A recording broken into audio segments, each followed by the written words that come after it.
Welcome back to the Deep Dive. It's genuinely good to have you here with us today. We're doing something a little bit different this time around. We definitely are. Yeah, because if you've been with us for a while, you know the drill. Usually we're wading through this massive stack of white papers on the latest quantum computing breakthrough. Or maybe we're dissecting a really dense geopolitical crisis in the South China Sea. Right. Trying to figure out exactly who is moving what ships where. Exactly. We like the hard stuff here. We like the complex stuff. We do. We tend to lean toward the stuff that usually requires a PhD to decode. We do. But today we are pivoting. Today we are looking at a book that you have almost certainly seen. Like, you haven't just heard of it. You have physically seen it. Oh, absolutely. You've seen it at the airport kiosk right next to the neck pillows and the overpriced trail mix. You've seen it in that dusty corner of a used bookstore, usually shoved in that weird section right between occult and business. That is exactly where it lives. Right.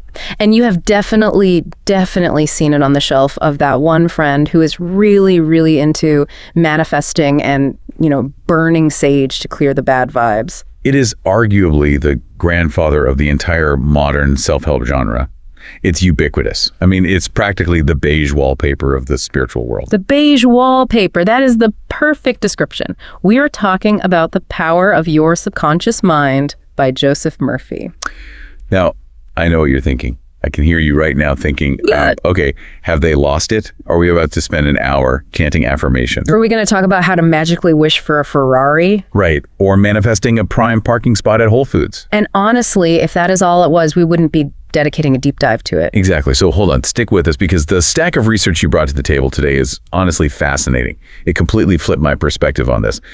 We aren't treating this as a self-help book today at all. No, we're not. We aren't here to tell you how to get rich or find true love. We are treating this book as a serious, rigorous, philosophical, and socio-political text. That is the mission. And frankly, it's a necessary mission. Yeah. Because when you strip away the anecdotal stories, and I mean, there are hundreds of them in this book. Oh yeah, the stories about people curing their rashes or finding a husband in 3 days or healing a withered arm, all of that, when you push that aside, what you are left with is very specific, very rigorous architectural worldview. And we have 3 distinct critical essays here as our source material for this deep dive.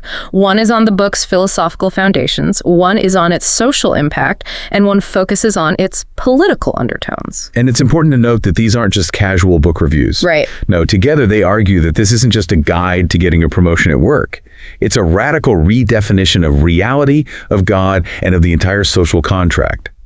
It proposes a way that the universe works that is fundamentally completely different from how we are taught in school.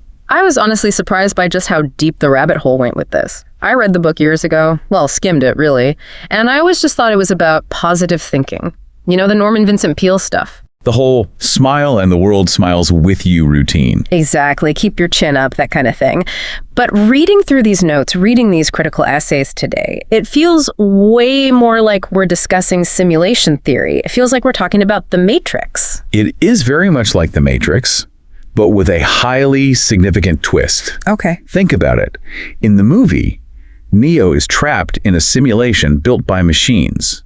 He's essentially a victim of the code. Yeah. But in Murphy's world, you aren't trapped in the simulation. You are the one writing the code for it. You're the architect. You are the architect, whether you actually know it or not. That is a terrifying thought, actually. It is. It's terrifying and exhilarating in equal measure, I'd say. Okay, let's unpack that, because that is a really heavy claim for a paperback that you buy for $5. We need to start with the foundation here. The source material calls this philosophical idealism.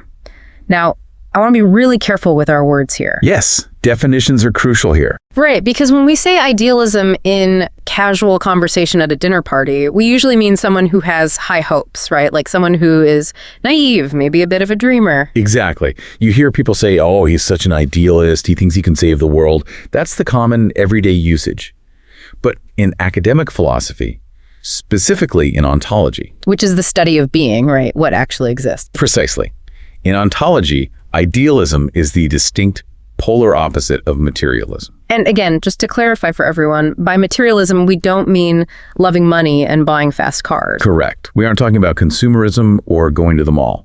Materialism, philosophically speaking, is the belief that matter is the primary reality. It's the view that the universe is made of stuff. Atoms, quarks, rocks, flesh, neurons. The physical building blocks. Right. And in this materialistic view, consciousness, your thoughts, your feelings, your subjective experience of seeing the color red is just a byproduct of that matter. So the brain is just a biological machine made of meat. Yes. And the mind is essentially just the exhaust fumes of that machine firing electrical signals. Biology creates the mind. The universe is the hardware, and we are just the software running on it. I mean, that's the standard scientific view. That's what we all learn in biology class. Exactly. It is the dominant worldview of the West. But Murphy flips that entirely. He stands firmly in the camp of idealism. He argues that consciousness is primary. The mind comes first. The mind is the foundation. It is the fundamental substrate of the universe. Yeah. And matter, the physical world, your body, your bank account, the chair you are sitting on right now, that is secondary. The physical world is just a projection of what is happening in the mind. So the world isn't out there. The world is in here, projected out. Precisely. So the world is essentially a mirror. That is the core metaphor the sources use, and it appears over and over again in this analysis. The external world is merely a reflection of internal thoughts.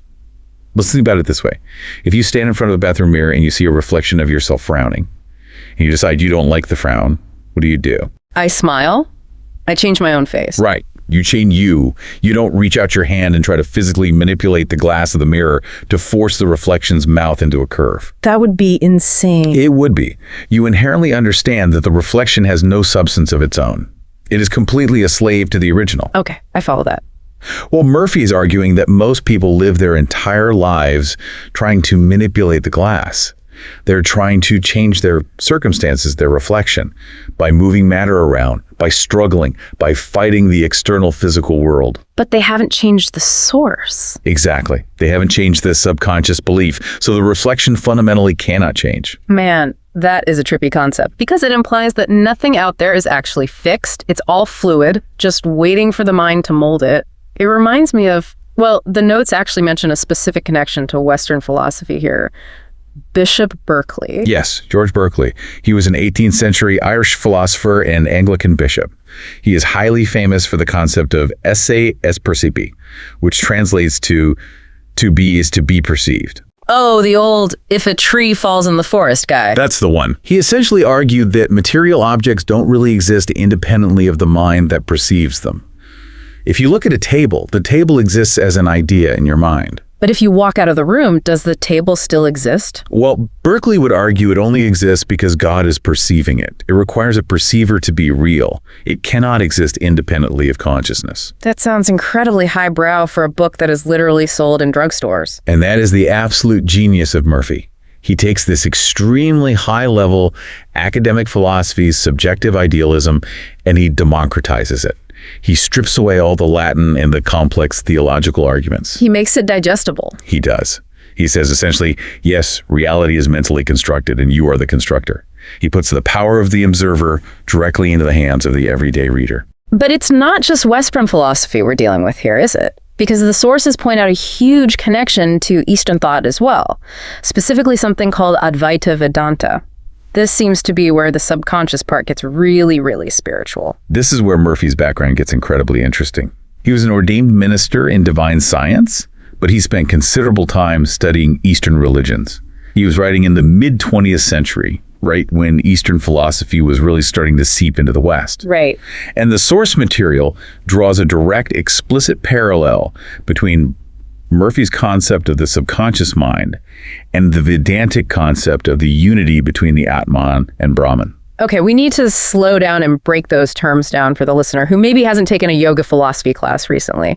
What exactly are we looking at here with Atman and Brahman? Sure. So in Vedanta, which is one of the major orthodox schools of Hindu philosophy, Atman is the individual soul. It's the you inside, the observer behind your eyes. Got it. And Brahman is the universal reality, the cosmic soul, the infinite, the thing that existed before the Big Bang. So God, essentially. Yes, but importantly, not a guy in the sky. It's a force, a substrate, the ocean of being itself. Now, the core teaching of Advaita, which literally translates to non-dualism or not two, is that Atman and Brahman are the exact same thing. There's no separation. None. You think you're a separate wave, but you're actually just water. You are the ocean. So when Murphy talks about the subconscious, he isn't just talking about the part of your brain that remembers how to tie your shoes or how to drive a car or where you store your childhood trauma. He's talking about something way bigger. Much, much bigger. He actively refers to it as infinite intelligence. He believes that your individual subconscious is a portal, a direct hardline connection to this universal creative power. So in the Vedantic sense, by accessing your subconscious, you are literally tapping into the operating system of the universe itself. It's like the ultimate user access level. You aren't just a guest user on the computer of reality. Yeah. You have admin privileges. Admin privileges to reality. That brings us nicely to the mechanics of how this supposedly works. Because if I have root access, how do I actually enter the commands? The source draws a really cool parallel to physics here. It calls it a mental Newton's law. I really like that part of the analysis. So Newton's third law, for every action, there was an equal and opposite reaction. We learned this in high school physics with the billiard balls. You hit one, it hits back. Correct. And Murphy argues that this law isn't just for physical matter. He says it applies perfectly to thoughts. He argues that the mental world follows laws that are just as rigid as the physical world. Every single thought is a cause, an action, and every circumstance in your life is an effect or a reaction. So it's totally mechanical. It's not magic. No, he creates a very mechanistic view of spirituality. If you roll a ball against a brick wall, it comes back to you. Yeah. If you roll a thought into the subconscious, if you impress it with genuine emotion, it comes back to you as an external event. So if I think I'm going to fail this job interview, that's the action. And the reaction is that I bomb the interview. Yes. But let's go deeper than just psyching yourself out. We all know that if you lack confidence, you might stutter or sweat. Murphy argues something much more radical than basic psychology. He argues you're literally shaping the fabric of the reality of that interview. Wait, shaping the reality? Like how? The interviewer actually perceives you differently. The specific questions they choose to ask might change. The physical atmosphere of the room changes. The infinite intelligence coordinates the entire event to perfectly match your internal belief. And the source notes that this is essentially a very clever repackaging of the law of karma. Karma. As you sow, so shall you reap. Exactly. But here is the critical distinction that our sources really highlight. In traditional Indian philosophy, karma is vast. I mean, it spans lifetimes. It's a very long-term, complex moral accounting system. Right. It involves past lives, cosmic debt, dharma, duty. It's heavy stuff. It is. But Murphy modernizes it. And crucially, he psychologizes it. He speeds it up. He turns karma into a real-time feedback loop. You sow a thought in the morning, and you reap the circumstance in the afternoon. You don't have to wait for your next reincarnation as a butterfly to see the results of your thinking. It's karma for the microwave generation. Fast food spirituality. I ordered a burger. Where is it? In a way, yes.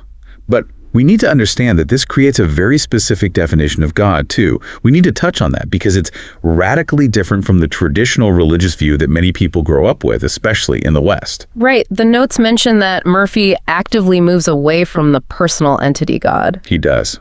In Orthodox religion, whether that's Christianity, Judaism, Islam, God is very often viewed as a person, a super person, essentially, a king, a father, and usually a judge. Someone with opinions. Yes.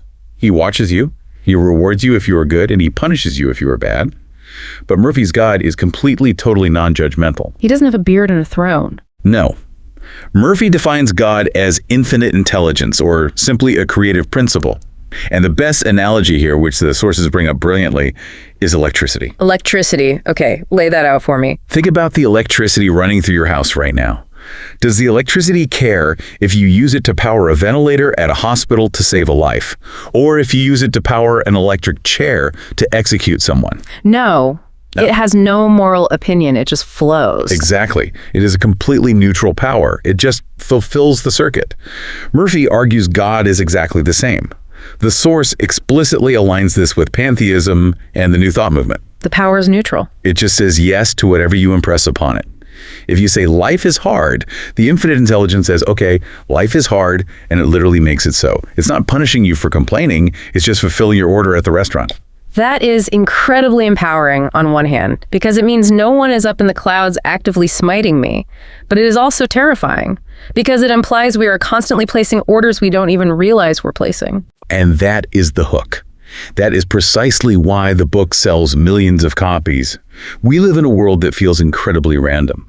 a world of pandemics, economic crashes, sudden layoffs. This book steps in and promises control in a chaotic world. It tells you that there is a system. Yes, a logic to the chaos.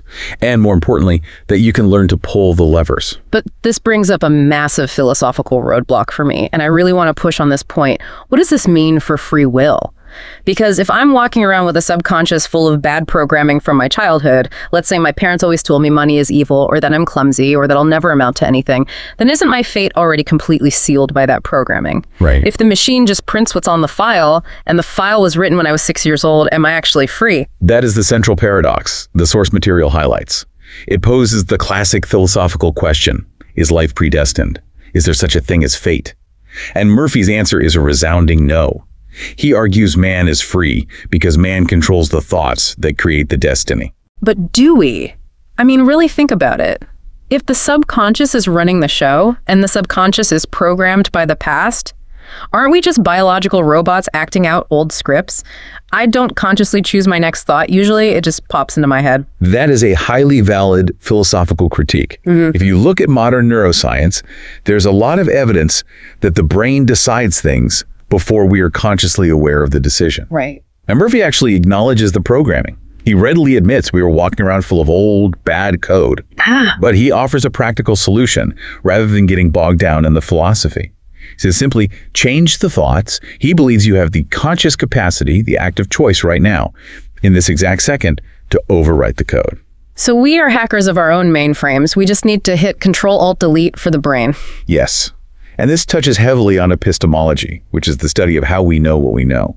The source points out that Murphy thinks human logic is extremely limited. Limited how? Well, you can't logic your way out of a subconscious pattern because logic is always based on past data. If you look at your bank account and the balance is zero, logic says, I am poor. That's just the fact of the matter. But Murphy says you have to ignore the logic. You have to use intuition and imagination instead. You have to feel the absolute reality of the wealth before it ever happens materially. This leads perfectly into the most controversial stance in the book, and the sources really hammer this home, the idea of constructing reality. Murphy argues that things like fear, failure, and even poverty are not objective realities at all. He says they are mental constructs. This is where we get into the really heavy stuff. It connects deeply to existentialism, the philosophical idea that we create our own meaning in life.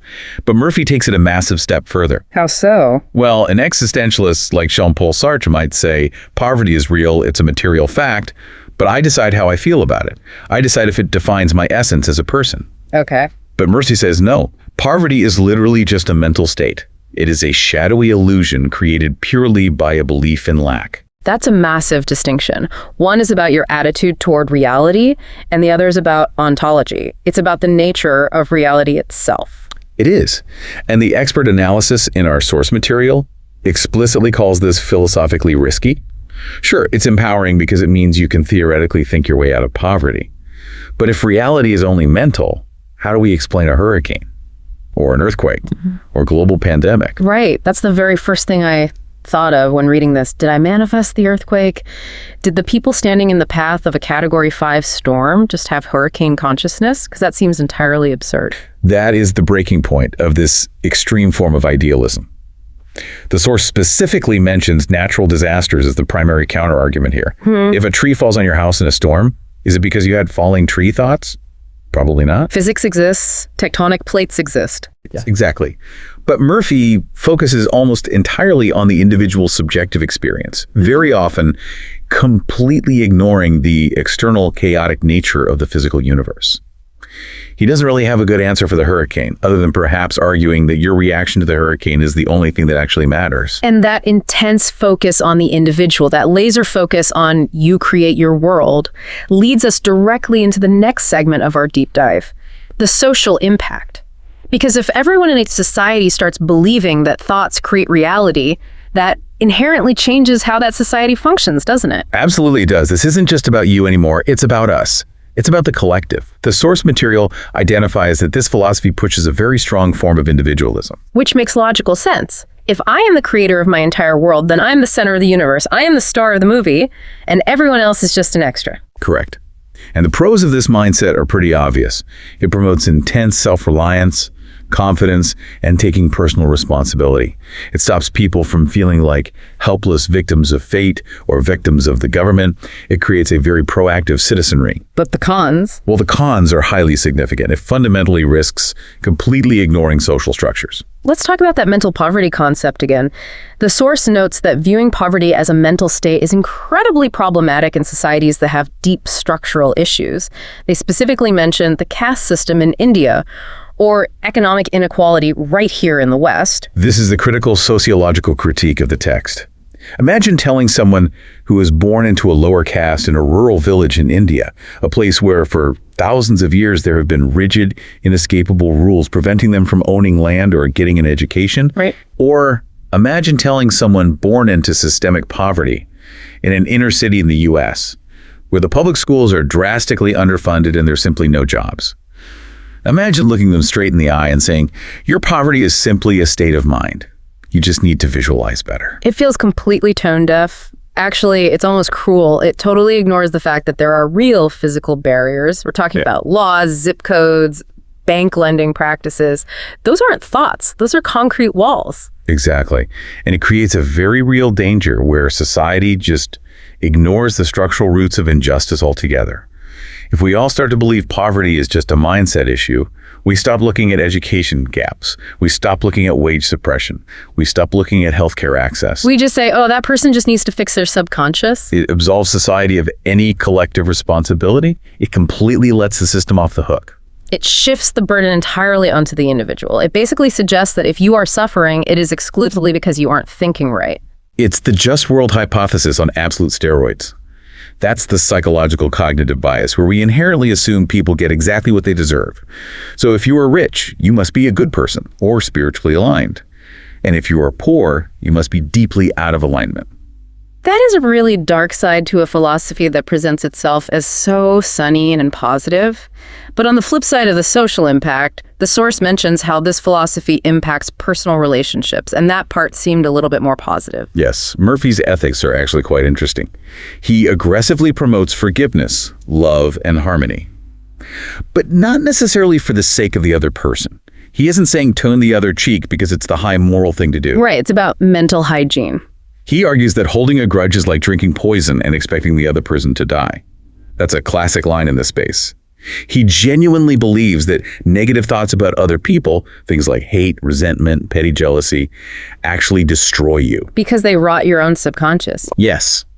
They block your own personal flow of the infinite intelligence. So you don't forgive because you are a selfless saint.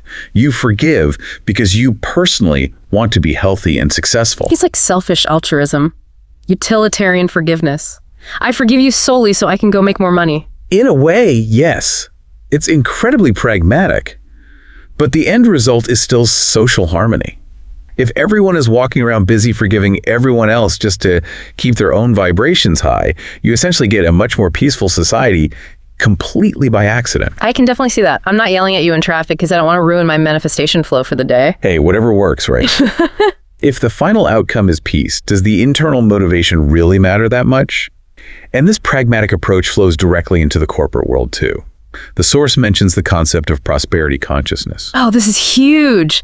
I feel like every single corporate sales training I have ever been to has a heavy touch of this. It is the absolute bedrock of modern corporate motivation. The idea that financial success is a direct result of mindset. The source strongly aligns this with capitalist values. In this worldview, wealth acquisition isn't seen as greedy at all. It is literally spiritual. It's a sign that you are in tune with the infinite intelligence. Exactly. That is a brilliant marketing move, making getting rich a spiritual act. It completely resolves the guilt. In traditional Western religion, we have verses like, the love of money is the root of all evil, or it is harder for a rich man to enter heaven than a camel to go through the eye of a needle. Right, that creates a lot of moral tension for a capitalist. It does. But Murphy completely resolves that tension. In Murphy's world, poverty is a disease. It's a mental illness, essentially. And wealth is a sign of robust spiritual health. It is God's active will for you to be rich. You can really see why this is so incredibly popular in places like Silicon Valley or Wall Street. It completely validates the ambition of the entrepreneur. It's the gospel of the hustle. But the spiritual hustle, it promotes entrepreneurship, constant risk-taking, and extreme self-motivation. And those are the literal engines of a capitalist economy. It tells the salesman, you can hit that impossible quota if you just believe hard enough. Okay, so we've got the philosophy laid out, we've got the social ripple effects covered. Now, I want to get into the politics of this, because the source material says that even though this book never explicitly mentions a political party, I mean, Murphy isn't in here talking about Democrats or Republicans, it still carries a very heavy political subtext. Oh, it is deeply political. You really cannot separate a worldview about the fundamental nature of reality from politics, because politics is just the framework of how we organize reality. Right. If you believe reality is created entirely by the individual mind, you are going to organize society very, very differently than if you believe reality is created by material conditions. So where does Murphy actually land on the political spectrum, according to our sources? The source argues he aligns very strongly with liberalism. Now, we need to be careful with our terms here so nobody misunderstands. We do not mean left-wing in the modern American sense of the Democratic Party. We mean classical liberalism. Yes, the philosophy of the Enlightenment. Think John Locke or John Stuart Mill. Individual rights, extremely limited government, personal freedom. Exactly. The entire focus is on the individual as the absolute master of their life. If you are the master of your fate, you don't need a king to tell you what to do, and you certainly don't need a nanny state to take care of you. You need the freedom to operate. You need the open space to manifest your desires. So it essentially aligns perfectly with liberal democracy. Yes. And as we just touched on, it aligns perfectly with capitalism. Now, to be clear, our sources aren't taking a side here, and neither are we. We're just looking at how this worldview maps onto these economic systems. The whole concept of prosperity consciousness assumes a free market exists. It inherently assumes that if you have the right thoughts, the market will fairly reward you. It assumes there is a mechanism, the market itself, that allows your internal spiritual value to seamlessly become external financial value. Which implies that the market is always fair, or at least that the infinite intelligence can easily override any market unfairness? Correct. And this stands in incredibly stark contrast to something like socialism or Marxism. Walk us through how that contrast works. Well, socialism fundamentally focuses on the structural causes of inequality. A socialist looks at a poor person and asks, how did the system fail this person? Is it the rigid class structure? Is it the unfair ownership of the means of production? How do we redistribute resources to help them survive? And Murphy looks at the poor person and just asks, what are they thinking? Exactly. Murphy's philosophy focuses entirely 100% on the internal state. This arguably drastically weakens the argument for any kind of state-based wealth redistribution. Because if I believe that I create my own wealth directly through my personal connection to God, why on earth should the state take it away in taxes? Right.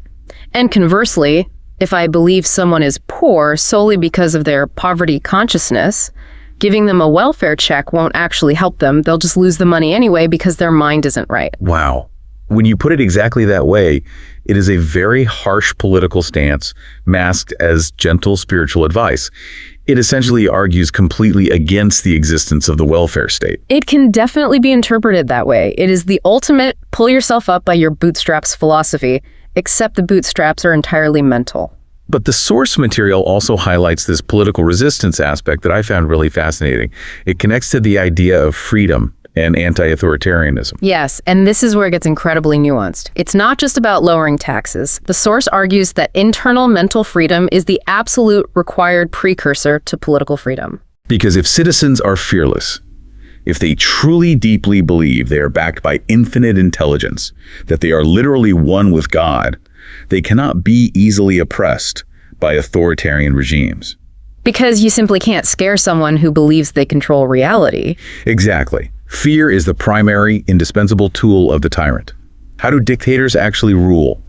By making you afraid of going to prison, making you afraid of hunger, afraid of death. And Murphy teaches the total elimination of fear. He teaches that you are fundamentally invincible. If you remove the fear from the population, you completely remove the tyrant's leverage. The notes mention a direct connection to Mahatma Gandhi here. That really surprised me when I first read it. Here, it is a very strong parallel. Right. We have to remember the context. Murphy was writing in the post-WWII era, seeing the end of global colonialism. Gandhi didn't just fight the British Empire with physical protests, he fought them with satyagraha. Which translates to soul force, or truth force. Right. Gandhi deeply believed that Indians needed to be internally free, entirely self-disciplined, and totally fearless before they could ever handle external political liberty. He famously said that the British didn't take India. India gave it to them through a profound lack of self-respect. So Murphy and Gandhi actually agree here. The revolution has to start inside the mind. Yes. If you have a nation of people who collectively see themselves as helpless victims, they will be ruled. But if you have a nation of people who see themselves as sovereign divine creators, they become entirely ungovernable by force. They can only be governed by mutual consent. That is a remarkably powerful idea. It really redeems the book quite a bit from the purely selfish capitalist angle we discussed earlier. It turns it into a literal manual for mental liberation, a manual for political dissidence. It is both. That is the inherent complexity of the text. It is a tool for the capitalist entrepreneur who wants to make $1 million, but it is also a vital tool for the dissident who wants to stand unarmed in front of a tank. At its core, it's about power, personal unyielding power. I want to zoom out a bit here and talk about the specific context of where this analysis is coming from. One of our sources specifically looks at the Indian context for this book. You mentioned earlier that Murphy studied Eastern religion, but it seems like the love affair really goes both ways. Why is a book written by an Irish-American guy from the mid-20th century so massively popular in India today? It is a genuine cultural phenomenon. If you go to any major railway station in India right now, Delhi, Mumbai, Chennai, and look at the Wheeler & Co. bookstalls, you will absolutely find this book. Usually right next to Wings of Fire by APJ Abdul Kalam, right? Exactly. It has sold millions of pirated copies on the streets alone. The source explains it perfectly. It's because the book seamlessly blends modern Western psychology with ancient spiritual concepts that are already deeply embedded in the cultural DNA of India. The karma, yoga, Atman concepts we talked about earlier. Yes. For an Indian reader, Murphy isn't teaching something entirely new or alien. He is basically translating their grandmother's ancient wisdom into the highly respected language of modern science and corporate success. He strips away the ritual. He takes the core concepts of the Upanishads, that the mind is incredibly powerful, that the human soul is divine, and he strips away the religious ritual. He packages it in a way that sounds clinical, scientific, and Western. So it bridges the gap. It beautifully bridges the gap between traditional spirituality, which, let's be honest, can sometimes feel very passive or world-denying, focusing on just accepting your given lot in life, and modern aggressive ambition. Because India is a highly aspirational society right now. It's rising rapidly. People want to succeed materially. And Murphy tells them that they can be fully spiritual and massively successful at the same time. You can be a devoted yogi and a ruthless CEO. Exactly. It validates both sides of that modern identity. It says you don't have to go sit in a cave and renounce the world to find God. You can find God right there in the world directly through your material success. That is a very, very appealing message for a developing economy. It is. It totally validates the desire for a better life without asking you to abandon your cultural roots. So we've dissected the deep philosophy, the sociology, and political implications. We've been all over the map today. Now, I really want to get your final synthesis on all of this. The expert in our notes calls this book a double-edged sword. That's obviously a cliche, but in this specific case, it seems incredibly fitting. Why a double-edged sword? Because it cuts both ways, and it cuts very deep. On one side of the blade, you have profound empowerment.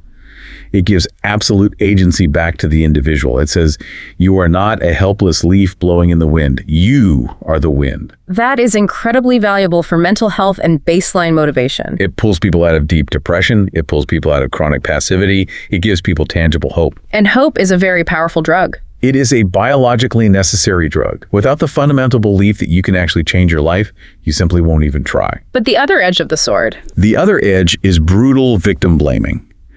The dark, unavoidable side of saying you create your reality is the horrifying question that follows. Did you create your cancer? Did you create your abusive relationship? Did you manifest your own poverty? Was it all your fault? That is a brutal question. It's devastating to someone who is already suffering. It is. And scientifically, sociologically, it is very often completely false. People are victims of external circumstances, of bad genetics, and of cruel history. Bad things happen to good people who have perfectly positive thoughts all the time. Babies get sick. Wars happen. Right. Murphy's philosophy heavily risks oversimplifying vastly complex social and historical forces into mere thought problems. It can make us significantly less empathetic as a society. Because if I see you suffering, and I truly believe you created it with your mind, I might just judge you instead of actually helping you. I might think, well, he just needs to go fix his vibration. Precisely. Why should I give you a hand up? You need to fix your thinking first. It's a dangerous psychological trap. It can easily lead to a society that is very economically successful, but very, very cold. A society of arrogant winners who literally think they are gods and depressed losers who think they are absolute failures. So where do we ultimately land on this? Is it a dangerous book or a brilliant one? It's a tool. And like any tool, a hammer, for instance, it can be used to build a beautiful house, or it can be used to break a window. It depends entirely on the hand that holds it. I really like that analogy. The key takeaway from synthesizing all our sources today is that this book works best as a mirror for oneself, not a gavel for society. A mirror, not a gavel. Yes. Use it to check your own attitude when you wake up. Use it to build your own internal resilience. Use it to visualize your own personal goals, but do not use it to judge the person standing next to you. Do not use it to explain away the genuine suffering of others. That is a fantastic distinction. Keep the focus purely internal. Exactly. And philosophically, even if you don't buy the magic of it, even if you completely reject the idea that the universe is a giant 3D printer for your thoughts, the core psychological truth still stands. Which is? If you firmly believe you can achieve something, you are statistically much more likely to try. If you believe the world is fundamentally hostile, you will act defensive and actually create that hostility around you.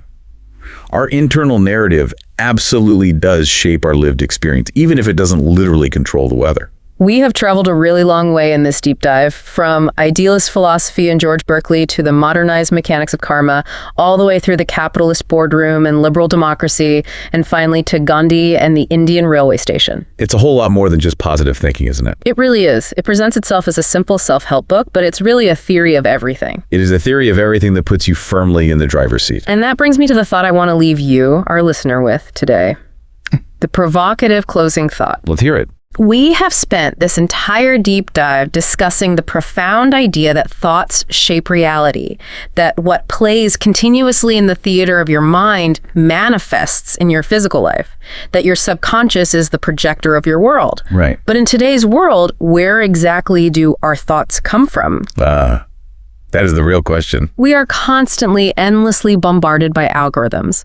The social media news feed, the endless video scroll, the highly targeted ads, the relentless 24-hour news cycle, they are meticulously designed by massive corporations to put very specific thoughts into our heads.